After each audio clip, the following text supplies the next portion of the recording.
ભાજપના નેતા અણદાભાઈ પટેલે આપ્યું નિવેદન। મારા વિસ્તારની વાત છે, મેં સીએમને રજૂઆત કરી છે। જિલ્લાનું વિભાજન કરતી સમયે અમારા વિસ્તાર માટે મને કોઈએ કંઈ પૂછ્યું નથી।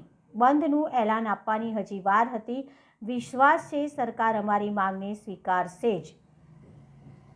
અહેવાલ જયંતિભાઈ ઠક્કર, સિહોરી, કાંકરેજ।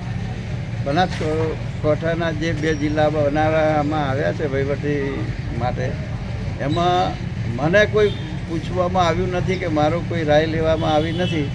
પણ કદાચ બીજા કોઈ કાર્યકર્તાઓની રાય લીધી હોય તો મને પણ ખબર નથી।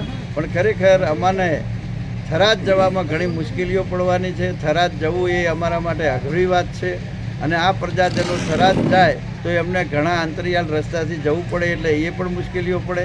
અહીંયા અમે હાઈવે ઉપર અમારું છે, થરાથી જઈએ તો સીધો અમારે હાઈવે મળે છે છેક પાલનપુર સુધી, એટલે એ પણ લાભ છે। જિલ્લાની સંસ્થાઓ પણ પાલનપુરમાં આવેલી છે, બધી બનાસ ડેરી હોય, બનાસ બેંક હોય, બનાસ સંઘ હોય, બનાસ સહકારી સંઘ હોય, આ રીતે અનેક સંસ્થાઓ જિલ્લાની ત્યાં જોડાયેલી છે। એ જવામાં પણ અમને થરાદ જવા તો અમારે આની પણ મુશ્કેલીઓ પડે, એટલે અમારે બનાસ નદી અમારે ત્યાંથી વહી રહી છે। બનાસ માતા સાથે અમે જોડાયેલા છીએ, તો બનાસે અમને સુખી અને સમૃદ્ધ આજ સુધી બનાવ્યા છે। બનાસની નદીના પટમાં અમે સૌ નાના મોટા રમ્યા છીએ, ખેલ્યા છીએ અને બનાસવાસી તરીકે અમે ઓળખાઈએ છીએ। તો બનાસની ઓળખ અમારી ના મટે એના માટે પણ અમને બનાસકાંઠા જિલ્લા સાથે કોંકરેજનો સમાવેશ કરવો જોઈએ એવી અમારી મુખ્યમંત્રી સાહેબને અને અમારા નેતાગણને વિનંતી છે।